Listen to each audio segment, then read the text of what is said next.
This program was first broadcast on Canterbury's access media station, Plains FM, and was made with the assistance of New Zealand On Air.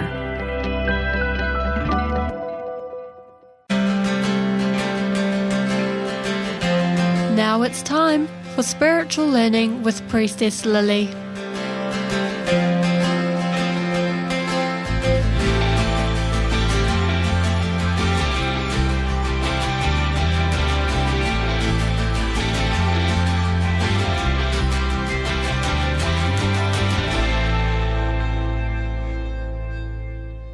Welcome to my radio show, Priestess Lily, Sacred Heart Healer, Space Holder, and Spiritual Life Coach. Hi, I'm Priestess Lily. Welcome. This radio show podcast I have created to help assist humanity rise the consciousness through connection, holding space for thought-activating conversations with heart-centered leaders, wisdom keepers, and divine humans expanding into their authenticity and soul purpose. Which brings me to my phenomenal guest today, Rachel Gillespie. She's a phenomenal artist through her photography and tells a beautiful, captivating story of the stars, Mother Earth, and everything in between.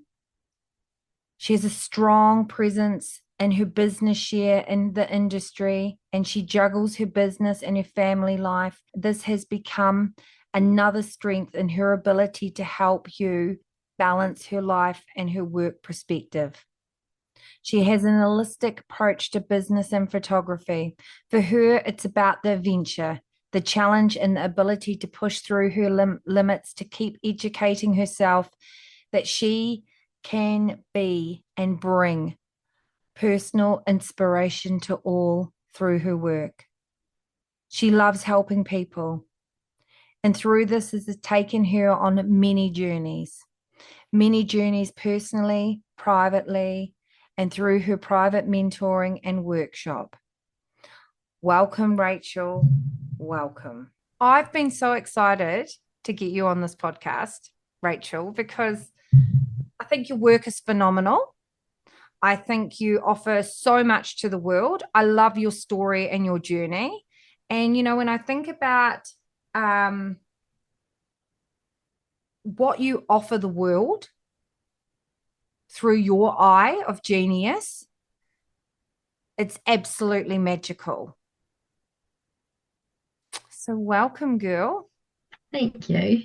I'm so excited about being on here too. And it's been, I don't know how long we've known each other now. It's quite a long time, but yeah, it's been really amazing to watch you grow and develop in your journey too, hun, because I was trying to think when we first met, we were talking about Women's Refuge at one point at somewhere way back in my beginnings journey, and I can't remember even where that was. I think it was at someone else's seminar or event or something. And I think it was. And then we've just we've been connected with other people, like, you know, we've realized how connected we actually are. And then we had those, common friends and things from your younger years. And it was really interesting because I think that the big tipping point for me with connecting in with you was actually after my dad passed away, which was in 2018.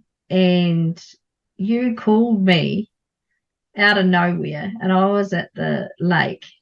And you said, I don't know why I'm calling you, but I have this message that's come through. And your throat was tight and you had something that you wanted to say, but you weren't able, whoever it was, you didn't even know what was going on with me at the time, but you were like, whoever this is didn't get to say what they wanted to say. And that was when my dad passed away. He had actually gone into a coma, so he didn't actually get to say what he wanted to say. And I said I was sitting, and you said it's something to do with water. And I said, I'm sitting at the lake.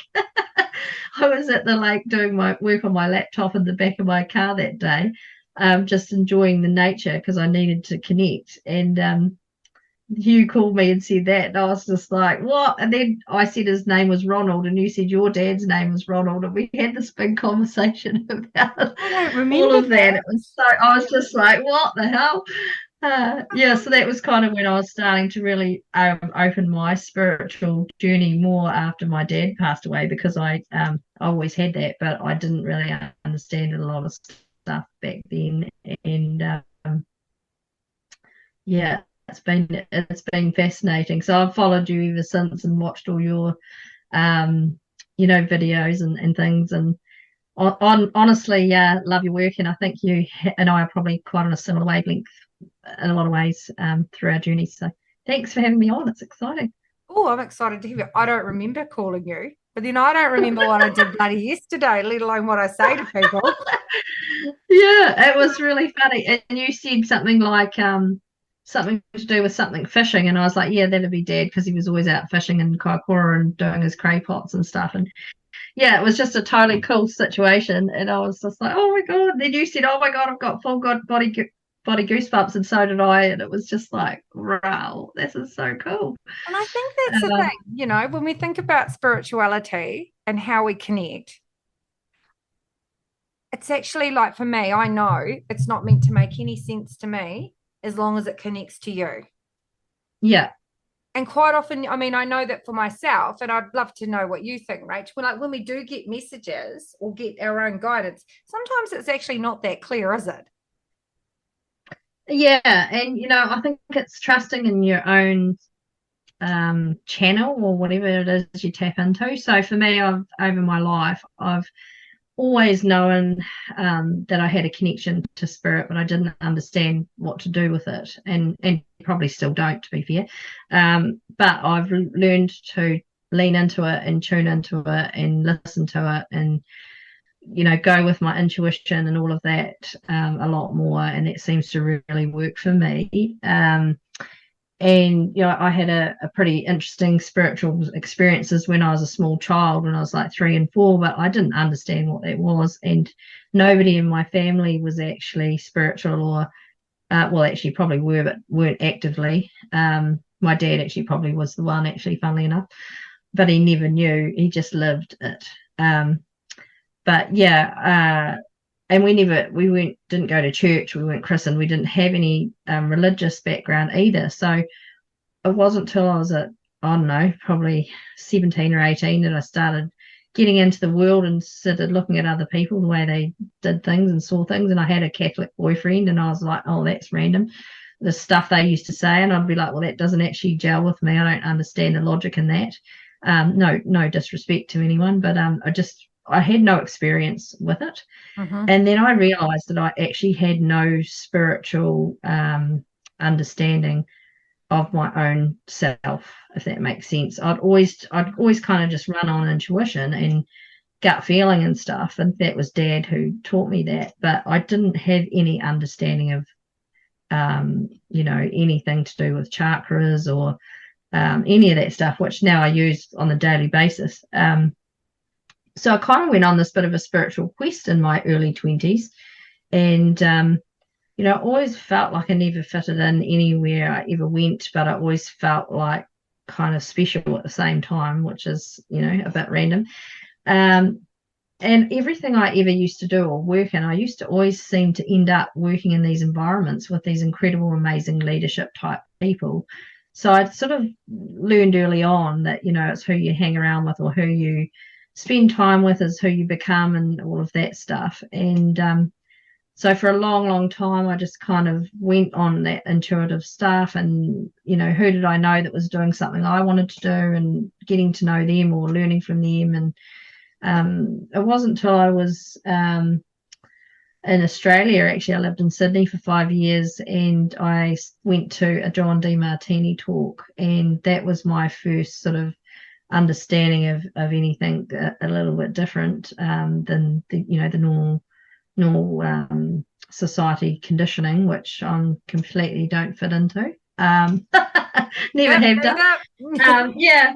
And then I also learned a lot about health and wellness. So all my whole life, I've had a lot of allergies and allergic reactions to lots of medication and foods and stuff. And I actually had quite a lot of illness when I was a child, because I got fed all these foods that were making me sick, but no one knew about that stuff then.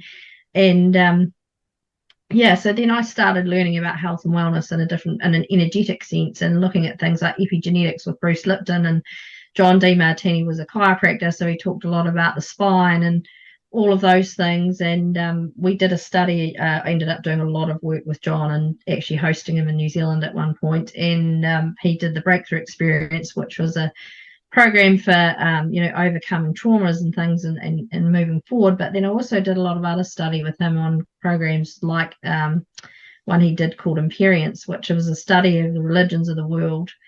And that was mind-blowing for me because I was a blank canvas. I didn't have any preconceived ideas about that. And then I started to see all the missing pieces of my puzzle of all the questions that I had about how the world actually works. And I learned a lot of stuff around the history of the banking system and all of that, which I won't name any names, but understanding, how things actually work. And pulling back that veil, blinders, the veil that was there, that I was just like, what the actual, what? Oh my God, like holy, yeah. So all these like domino effects started happening for me, and it was quite exciting at the same time as quite weird because not anyone around me kind of could relate to me what I was thinking. And I suppose that was a time where I sort of chose myself and a bit more, which I hadn't probably done for my whole life really. And, just started thinking about, well, what was my direct connection to source? How do I go about that? And I think this is a really interesting thing for people in our life's journey is there's no perfect way to do that. We all have a different connection to different realms out there, depending on where we're actually from, where I guess I could say past lives, where we come from, what our journey's been, what wisdom we hold in our hearts that come from many incarnations and all of that. And I started learning about all of that, which I didn't have any understanding about. So I was a bit of a sponge, incredibly open-minded, which I think is the key thing. Some of the stuff I learned, I was like, yeah, no, that's not for me, which, probably wasn't my jam. But a lot of stuff I learned, I was like, okay, I can see how, however you learn about it, the building blocks are kind of the same for, opening your mind to greater possibilities. A lot of the stuff people live their lives by today are so closed to the mind, body, soul, spirit connection. And I kind of felt like in my early 20s, I didn't really know what I was here for, if that makes sense. And so I went on a bit of a quest to figure it out. And everything I've ever done has always been about people. So it took me a long time to, I guess, find that more self-worth, self-love of myself. And then, when I was about 30, I thought I had my life nailed, thought I was in a really amazing place, knew exactly who I wanted to be, etc., etc. Yeah. And the next minute, found myself in a whole nother dynamic that I in a million years would have never have thought would be mine, and ended up being in an abusive relationship and got married to that person and had 3 children with that person, and went through women's refuge, which was where I sort of connected with you somewhere along the way, and lost myself down a rabbit hole of social idealisms and being a single mum through domestic abuse, which was not something I had any experience about. No one I knew had done that or been through that, and found out who my couple of good friends actually were. That was actually the hardest part of the whole thing, actually. A lot of people couldn't handle talking to me or being in my space because they didn't know what to say or do. And the greatest gift in that now, when I look back, was I actually had to go within. My whole life I'd probably been looking on the outside for other people to support me or, tell me that it was going to be okay. And that was a time when I had to figure that out on my own, on the inside, find my own strength and courage. And often now people say to me, oh, wow, look what you're doing now compared to back then, and, so much courage. And I was like, well, I didn't even think about that at the time. But when I look back on it now, I think we all have this pocket of courage, I call it, which we sometimes don't find until we are pressured or pushed into a scenario or a situation that we have a choice to access it. And sometimes people don't access it. Yeah. And I think And so I think what you just said is really important because, different story, but very similar over here. So many aspects. I think we are so conditioned in our society. When I think about me and think about my abusive, first marriage, people avoid us because they don't know how to deal with our brokenness. They don't know how to deal with our brokenness. All of a sudden, we might trigger their vulnerability, whatever's going on for them, and they think they need to fix us. Yeah. When actually, no one can actually fix us. We've got to go more and more deeper within. Yeah. Yeah. And I used to just think, God, if someone would just cook me a meal or someone would just look after my kids for 2 hours so I could just have a sleep. That's all I'm looking for. I don't need anything else. Yeah. Simple stuff. If there's anyone out there that's supporting someone going through something like this right now, cook them a meal, look after their kids for 2 hours, whatever. Simple stuff. Give them a petrol voucher. I don't know, basic stuff. And I just had a scenario where I had a friend who was going through some stuff, and I just said to her, why don't I come around and give you a massage and do some Reiki on you? And she was just like, oh my God, this is so amazing. And I was just like, oh, I can do that. That's easy, because I've been there. I know what people need, I suppose. Maybe that was the gift in it for me. I was just listening to a video earlier from a guy called Gary V. You might have heard of Gary. He's pretty amazing.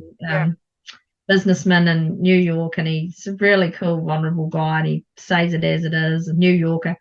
And he was talking to this guy, was talking about going through trauma, and he said, his mum had been a druggie and she had died, and he had this amazing, successful business, but he still couldn't feel like he wasn't the little boy who, had gone through that. He couldn't get rid of it. And he said, the only thing that's important is what's on the inside, and I can see you've got poison inside of you and you need to get the poison out. And I thought it was a really cool way of thinking about it, because he said, I don't know how you're going to do it, but if you don't go to therapy, if you don't want to go to therapy, then go out in nature or find another way, whatever it takes to get that out. And he said, until you get that out, you're never going to be able to feel fulfilled or whole or whatever. And I thought, what a cool way of thinking about it, especially for today's youth and people, and men, and that. It's a good statement to just go, wow, that's actually a really cool way of looking at it, because that's what it sort of is. And for me, during, and my story, but the journey of getting into being a photographer, and it's particularly an astrophotographer, that was my way of getting the poison out. That was my way of overcoming my traumas and putting myself, the energy I had, into something creative, because I'm particularly creative and very visual. I used to talk a lot about a lot of stuff, but I'd be talking but not doing. And I found that the camera actually helped me to do some creativity and some doing, which somehow or other changed my whole relationship with trauma, if you want to call it that. So it's quite fascinating, because that became my way of getting that toxic energy out of myself. Nature, grounding, connecting, even just for me, I'm very physically connected with my energy as well. I just go out and stand on the grass, even if it's raining, with bare feet, and ground myself and imagine, roots going from my feet of energy down into the soil, and just basic stuff. This is probably nothing new to your listeners, but a lot of people don't know anything about this, or do this, or teach their children, or, just the little things about. That's why we like being at the beach or on the grass, because, we just have that natural attraction to it, because it gives us that opportunity to be grounded, which is really important when the soul and the physical body is going through a transformation, because when you have that transformation of energy, you then somehow have to process that in your physical body. And I think this is something I've been learning a lot about lately with my teenage daughters. That is such a missing piece of a lot of people's puzzle. So they'll do all this trauma work, they'll do all this spiritual work, but they're not actually grounding it into their physical body. And your physical body, to me, is it's a spacesuit, it's a portal, it's a way to actually live in the human life. And it's all directly run, and the quality of your physical body is based around the way that you can integrate your spiritual wisdom and knowledge and all of that as a package. I don't know if I'm explaining it, but no, you can't. I totally see a lot of people who do a lot of spiritual work, but they don't actually integrate it into their actual life or their physical body or whatever, and then they become either sick or stressed or go through this levels of anxiety up and down because they know that they've done all this work, but at the same time not physically feeling it, that it's transformed. So I had this really amazing experience with another healer that I worked with who helped me with a cervical cancer scare that I had in 2020. It was a really good example of, yet again, it wasn't until I went through it that I understood it. So sometimes we have to go through these things to then have an awareness and an understanding. And then for me, I'm very much into applying what I've learned before I would do something else, because I think we can do 50 seminars and not apply any of it into our actual daily lives, you know what I mean? And that's when we get frustrated and we end up not achieving the things we want because we're just overwhelmed with information, and we might have had a spiritual experience or seen stuff and downloaded a whole lot of stuff or whatever, but we're not actually connecting it to the life we're living and being authentic with that in terms of just being yourself around everybody, because people have fear. So that's something that I've really realized. I'll just go back to that story for a second. So I found out I had stage 1 cancer, which is not huge, but it was big enough for me at the time, the day before the level 4 lockdown in New Zealand. So I had to wait for 5 months to go and see a specialist. So I was like hell, I'm not waiting that long. This thing's in my body. I'm going to do something with this. So, I had this experience and I went through this healing, and then it actually ended up being something I'd brought through from a past life, which was a really fascinating story. And I didn't even really know much about that before that. And when I felt pretty good 3 or 4 days later, whereas previously I had a lot of pain. And then when I went to the specialist 5 months later, she's like, oh, this is really crazy. She said, this is not what I was expecting to see. And, basically I got a full clearance. So I know for a fact, based on that experience, that's exactly what happened. As we cleared that, it went out of my physical body. And then I've done a lot more work on that sort of stuff since, because it fascinated me to know actually what is this all about. So yeah, it's quite amazing. And I think, just in terms of the whole grounding stuff for me is, you can, even if you're busy, you can easily, if you work in an office or whatever, you can find ways to do it in your lunchtime or, straight after work or whatever. It doesn't have to be a long, big thing. Just find ways to do that. And if you can't take your shoes off or whatever, use your hands as an alternative. And it's just, it sounds so basic, but people don't think of these things for some reason. Quite often I'll put my hands into the grass or into the water. Water's another, a good way of doing that too. And I remember when I had little children, someone said to me, if you've got a crazy, chaotic scenario going on in your house at tea times and whatever, throw your kids in the bath, throw them into a pool, throw them in some water, and it changes their entire state. And I remember this as when my kids were little, because I had 3 under 5, and thinking, wow, that's quite a good idea. And actually it was quite a practice for me on the regular, just, and probably still is now with my kids actually, and they're 15, 13 and 10. get them near the beach or in water. They're different children, get them off those devices, and out there into nature, whatever way you can, or whatever environment you're in. There's ways of doing these things, So I don't know. I think it's a holistic approach, I suppose. I use that grounding a lot because it's easy and it's something simple that everyone can actually do. You don't have to even believe in it. You could just actually try it and see if it helped you. Yeah, I think what you're saying is like so important. Obviously right now the world is in transformation. Everyone in the world is in transformation. Whether we want to be in it, we're in it. We're in the rebirthing canal all together, but we're not sure what we're birthing into. All we can see is the darkness and a tiny bit of light. And I think the thing is, so many people right now are acting a part of that collective crazy energy because they're just being drawn into it because they're not grounded. Yeah. A grounded soul and a grounded body, half of the shit wouldn't even get through the front door. Yeah. Even like how governments and institutions and everything, we wouldn't if we were a grounded nation right now, an absolute grounded country, New Zealand, or wherever you're listening, or had a grounded community, we would be acting so differently on so many aspects.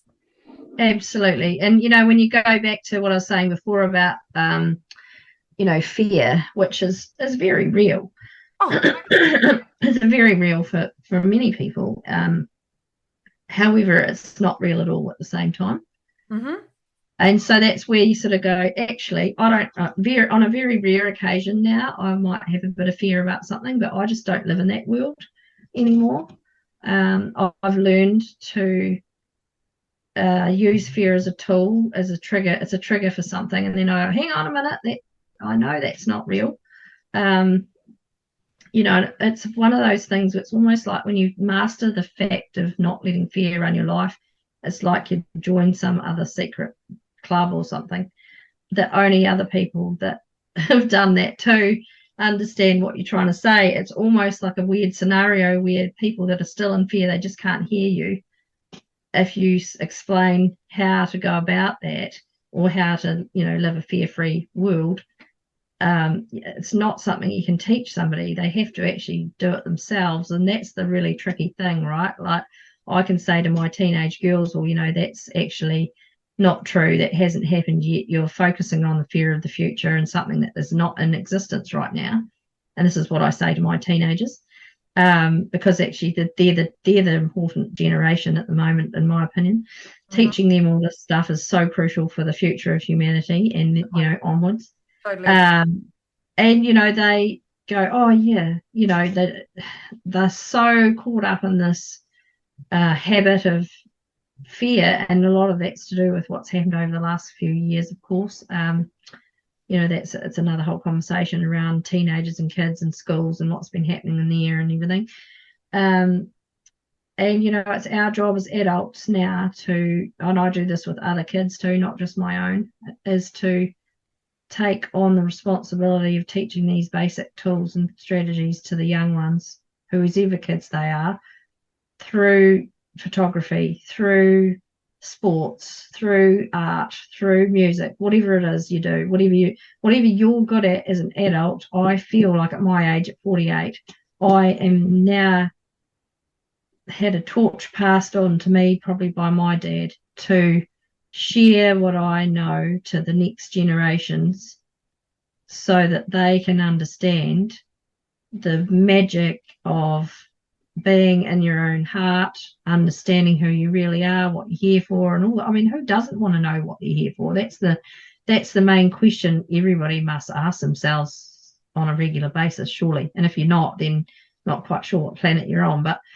the fear of something happening in the future that doesn't yet exist has been so marketed to us for so long, and all my life, that we actually have to change that and teach that and live that and show that.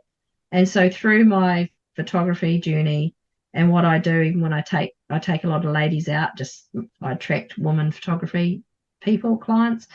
A lot of the conversations we have, you could almost cut and paste some of these conversations through workshop to workshop, client to client, because we have all been in the Western world anyway, sold the same sizzle, if you want to call it that. And unfortunately, that's affected our communities to such a great degree that we're in this situation we're in right now. So we have to suck it up, harden up, whatever you want to call it. And I don't normally use those words. Maybe that's not the right way to put it. But we have to choose to be brave enough, pull out that pocket of courage and say, I'm not going to go along with that. I'm actually going to teach people what I know to be true. And that can be quite challenging in this community we're currently in, especially after the whole segregation, mandating, rah. People are afraid to say what they think more. And it actually fires me up more to be even more speaking my truth and I've been on like 4 podcasts lately, which is really interesting as a guest speaker, because the universe wants me to. I know that. I know for a fact that I've had conversations with my higher powers, and I know that I'm supposed to speak my truth. Whether people like that or not is actually not important for me. What's important is that the people that want to hear what I have to say will get the message. And if everyone was able to do that, or if more people, at least 50% of the population, let's say, because it's always a 50-50 game anyway, if 50% of the population found that pocket of courage, opened it up, had a conversation with someone about what they really believed in, actually asking someone how are they in the right way, because, that's another whole thing, and sharing their knowledge of wisdom, truth, humanity, spirituality, whatever you want to call it. We've all got our own fingerprint. We've all got our own version of sharing that story or that knowledge, but actually having the ability to accept that lots of people might not gel with it, and that's okay because they're not your people. And I think that's a really big one for me as well, that I've learned who my people are. And you'll know this with what you do all the time. I don't have to agree with all my family members about their beliefs, and they don't all have to agree with me about mine. I can respect them for who they are. I can love them for who they are.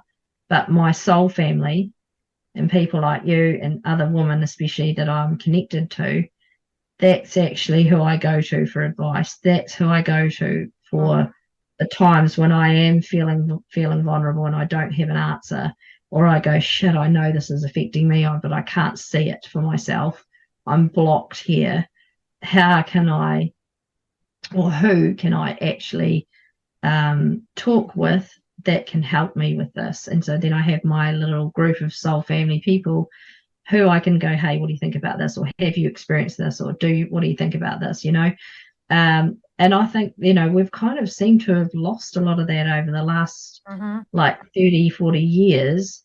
My mum's age, she's in her 70s, she's amazing, very positive, but they just weren't taught any of this stuff growing up. So I don't, I love my mum to the absolute moon, but I don't talk to her about a lot of this stuff because she thinks I'm woo-woo and she thinks that I'm a bit of an activist. As much as she loves me to bits and I love her to bits, it's just not the conversations we have, Yeah. So I could get bent out of shape about that, or I could go, actually, you know what, I respect her for where she's at, and I'm gonna go and find somebody else I can share that knowledge with, and I have developed my tribe of people that I do that with. And so, I think the more we do that, the more we can then show the way for other people, to give them permission to say, it's okay if I actually extend my soul family out to other groups, other people. And, I was talking about this with my partner the other day, because a lot of guys don't do this very well, and it's getting better. But, he was sharing his story with another guy recently, and because I said, wouldn't it be cool if you shared your story with that person? And then he shared a story back, and had I not have suggested that, they would have never had that conversation. And then they were both like, oh, wow, this is so cool. So, this is the other thing, is it's the people around you giving them the support to say, hey, you know what? Everybody's got a story. Everybody's got a different understanding of how these things work. We might not all agree, but, be open-minded and the strength and vulnerability. So this is what I say a lot to men now that I know, is that the strength and vulnerability is so much greater than you ever understand as men. And they go, oh, what do you mean by that? And even just that statement, because they've never thought about that. They just see it as a weakness, the Brene Brown story and all that. I always send them to those videos, and they go and watch those videos that she's done on shame and vulnerability, which changed my life, actually, watching those. And then you go, oh, wow, this is another whole way of communicating and talking. Do you know the guy from She's Not Your Rehab in Christchurch there? He's doing amazing work on this. Yeah. And I think it's important, because then what we actually do is we give people permission to heal. Yes. Yes. We have so many wounded people out there right now being triggered and traumatized with past life stuff. I know that for me, as much as I've done a lot of past life work on my witch wound, I know at the start of this year, with the separation and that whole narrative, my witch wound was so deeply activated. Yeah. And I had to go back and actually do some deep work around that. And, I know that during that time I was angry and I was vulnerable and I was hurting and in pain. And it was really hard to actually it was really, really physically hard to be present in your body, like to actually physically be present in your body. And feel the feel, like actually feel the feel, because you're so deeply activated. And for me, it wasn't about me. In some aspects, it was the frustration that humanity was going to do all of this again. Yeah, and to itself. I was like, like, you know what? I've done Lemuria. I've done Atlantis.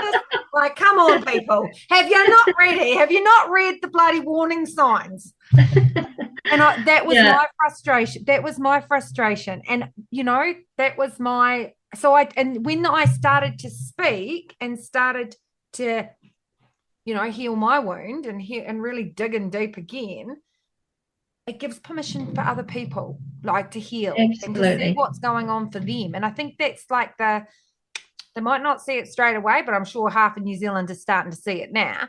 But yes. Yeah, do you know what I mean? I absolutely relate to that. And I actually went through a similar journey, and I saw you go through that journey too. And I probably piggybacked on some of your cool stuff around that time too, because I was hurting too. And maybe this is the whole point. A lot of people, I think, like us, who had been through those, have an awareness of all that stuff too, for starters, but went through all that time. So I had a tourism business that I lost everything during COVID, and had to start again after building myself up from being, a single mum for 10 years and, working my ass off to survive and getting into a really good financial place, and then lost it all over again. I was so angry about that. And I had to really address myself with myself, if that makes sense. And I decided, I've lost everything financially anyway, I might as well take the time to actually do this work on myself that's presenting. And I'd never really done that ever for, an extended period of time. So like, I'd done a lot of personal development and gone to all these courses, but then you go back to your normal life. So I was like, no, actually, the universe has given me space, and honor that. And I knew I keep getting these same channeled messages, because I get channeled messages a lot, and I keep getting these same channeled messages. That I hate the messages. Stop. I know. You're like, I had to stop. Just have something better. I had to stop and tune in to my own soul, and all the stuff that was going on was just a feedback mechanism for me. And I knew that logically, but having to actually integrate that at that soul body level thing again was another story. So I actually, and I've been going through menopause, which is also another whole scenario to deal as well. And I just went, you know what? I actually love myself enough to stop and take the time to actually figure out what this is actually presenting to me, because I knew that I had a gift, spiritual gift, but I didn't know what to do with it. I've had a lot of deja vu. I have deja vu every week. Like, I see stuff. I do a lot of I have a lot of light codes that download for me, and especially when I wake up in the morning or during the middle of the nights. And I've learned to allow that into me, whereas before I might have been a little bit reserved about that and blocked it. And so during the first 5 months of this year, which were the most financially difficult for me, I chose to put money and financial security to the side as a part of my life, but not the most important part of my life, because I'd been a single parent for 10 years and I had to be the mum, the dad, the provider and all that. I'd actually become super masculine.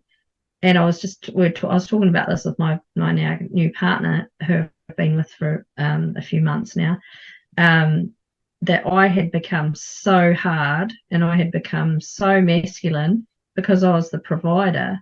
And there's a lot of people who relate to this. It doesn't matter whether you're male or female, but if you're a single parent, or you're the one income earner or whatever, you actually forget about who you really are and what you're here for sometimes, because you're so conditioned into the system.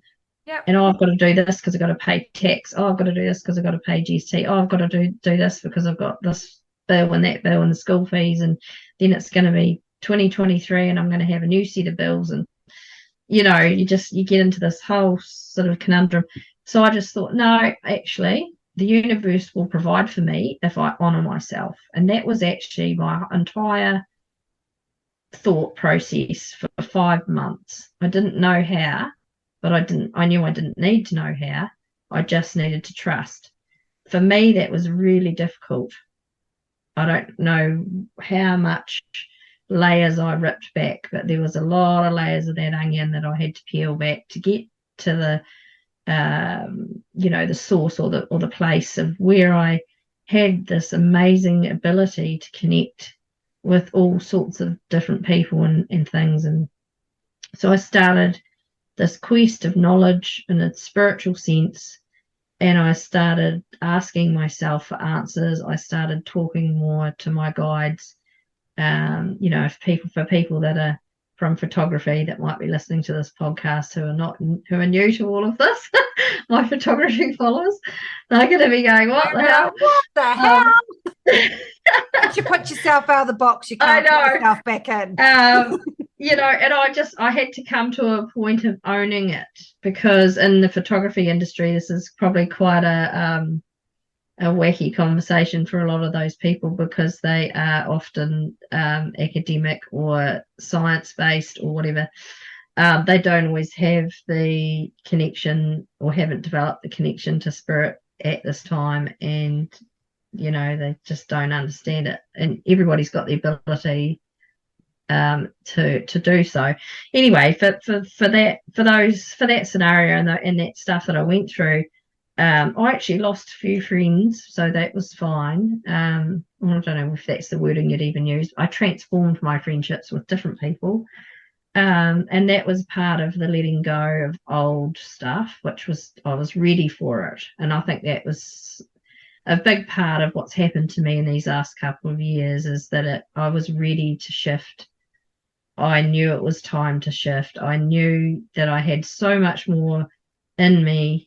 I didn't know how to access it at the start. And then the more and more that I started talking to myself from that inner soul perspective, and looking and listening to other podcasts like this, and asking the universe for guidance and show me the way. So I do a lot of that stuff every day, and I always have for years and years. I started out back in the day with Louise Hay and that type of stuff, which I find fascinating. And I ask the universe to show me the way. I call in angels at night, and I'm teaching my kids this stuff as well, so they can then obviously pass those torches on. And, whether it be true or not, I don't know sometimes if it's a thing, but I'm just trusting in it that it is, and it seems to work for me. And so I think that's really hard for a lot of people who like to measure things, that you can't measure everything. You can't see everything. Sometimes you have to trust your inner self. And you're not always aware of the paybacks you're going to get in positive ways from doing that until you've actually done it enough times. And so I started doing that, and I did a lot of work on myself, and I started doing a lot more channeling my energy, just allowing myself to actually open up all my chakras to receiving. And that was a big thing. So I used to do a lot of chakra work every day, I would release old stuff, but I wasn't asking to receive. So I had this bit of a light bulb moment where I was like, doing all this stuff, doing all these affirmations, release, breathing, let it all go, rah, rah, rah. That was all great, but I wasn't asking for the equal opposite of receiving. And I had this light bulb moment where I was like, holy shit, I'm releasing all this stuff, but actually, hang on a minute. What about asking for what I actually want? Actually, not just, so when I breathe in, receive, at what's meant for me in easy and perfect ways or whatever. And then release the things I no longer need in this moment, and just talking to myself, and do it a lot of the time, not saying it even out loud. Just, you can do it on a bus, a train, a car, at the traffic lights, whatever. I do a lot of visualization of putting golden light through my chakras, and one of my past lives, I've been told I brought through in this life a golden shaft through my chakras, so I can activate that at will, and I'd use that a lot for Reiki. Which I do mostly on my kids and people I know, but I don't do it as a business, but it's just something that I do quite a lot. And, so I just kind of started going through all of that and understanding past lives and soul contracts and all that stuff that was new to me. I didn't even know much about that, but I'd sort of heard a bit about it, but I didn't understand it. So I kind of went on a bit of a quest for knowledge, and the more I learned, the more present I became with today and in the moment, instead of worrying about the fears of the future, worrying about the guilts of the past, etc. And yeah, pretty epic stuff started to happen. And the other thing I did, which was so exciting for me, was that I asked for a relationship that I wanted, and I manifested that. And my partner that I'm with now is absolutely incredible, and is all the things that I asked for and more. And I never trusted in doing that before this. I knew it was a thing. I knew you could do it, but I never actually did it until this time. And I think what, this is what people, and I get this. The thing is, you've surrendered it, and every day you've connected to the same. I think spirituality, there's no time frame. Divine timing, divine will. They're the two lessons that you will learn with spirituality. And I think you just said something really important. Like, people just think, if I say it, why isn't it coming? Why? You got to show up in that vibration every friggin' day, don't you? Yeah. And that's what people miss. Yeah, and they think, I've done my list. I've told the universe, I've written my list, but it's like, you got to connect to it every day, show up with it every friggin' day. And, just the whole going back to the stars as well, like our DNA is made from stars. We know that. That's scientifically proven. It's not that's not woo-woo at all. I know. Still think it is. So, when you think about that, and because I'm an astrophotographer, and I've done a lot of work in the Dark Sky Reserve out at Aoraki, Mount Cook and places like that, and down in Fiordland and other amazing places, you can't stand there under that Milky Way and not be changed by that time after time after time after time. And you see things and you experience things and you take other people, and they're just absolutely mind boggled because they've seen 6 stars in the sky their whole life. Like, people used to come out from America, from places like San Francisco and New York and that. They don't even see the stars there because there's so much light pollution. And so then, you're going, well, this is this, and this is this, and this is our galaxy. We're actually from the Milky Way galaxy. This is our galaxy. And people are like, I've never thought about it like that before. Like, to me, it's just so fascinating how people are so conditioned from wherever they come from to the narrative of what they've been seen online and whatever else. And that's quite logical and normal that happens, but you have to have some strength to actually step out of that. It's actually quite hard to, like addiction. You have to step out of the what is it called, the mainstream, if you want to actually really learn about all these things and understand exactly how the universe does work. Because realistically, what we're taught in schools and things we're teaching kids is actually rubbish. No offense. But my kids tell me what they learn at school, and then I'll talk to them about what I know about it, and then they go away with two versions. But going back to the Milky Way, it's such a cool way that anybody can do. If you just drive somewhere in New Zealand, you can find a place, and lots of other countries too, but particularly in New Zealand, you can find a place where you can go on the regular and sit somewhere and look at the stars. It sounds silly, but get off your bloody phone and look up. We're all guilty of this, particularly for the youth, particularly for the teens. What if we were to teach them all of this and to understand their own magnificence by looking up and looking at the stars and the moon and the planets? And even if you just start with that instead of TikTok and whatever else. I'm still like a student and learning on all this topics too, but visual stimulation for me is a crucial thing, and 70% of people are visually stimulated. That's why we are so bombarded with so much content and imagery nowadays. But why not fill up your mind with a different kind of imagery, a different kind of epic content that is something that actually builds your heart and soul? Think for yourself, listen to your own soul journey, which I think is a really big thing that a lot of teachers don't teach in this field. You don't have to do it the same way as I do it, or you do it, or Deepak Chopra does it, or whatever. Who cares? It doesn't matter. It's such an open-ended thing. There's no perfect way to do it. I highly recommend people learning about how to open your chakras. If that's all you get from this talk, please look into that, because I think that's a game changer, especially for children. Teaching people how to put golden light through their body and around a golden bubble around yourself and all of that. How to actually stop people's energy from actually attaching to yours, so that you then can't move forward with your own purpose. That's a big one as well that a lot of people are unaware about, and I'm not going to go into that now, but yeah, look into that. For me, tapping into my past incarnations, which is also my past wisdom and trauma. And I think that's another wee key point, is a lot of people look into the wisdom part, but they don't look into the trauma part. So everything has an equal opposite. Everything, and I learned this in the DeMartini world, everything scientifically has a good and a bad, a right and a wrong, a nice and a mean, whatever you want to call it, an equal opposite force.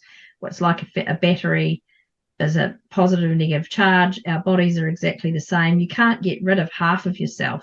And I think that's something that when I was growing up, the positive thinking movement that happened in the 80s and 90s, it really screwed with people's understanding of what we are, because you can't just be positive all of the time.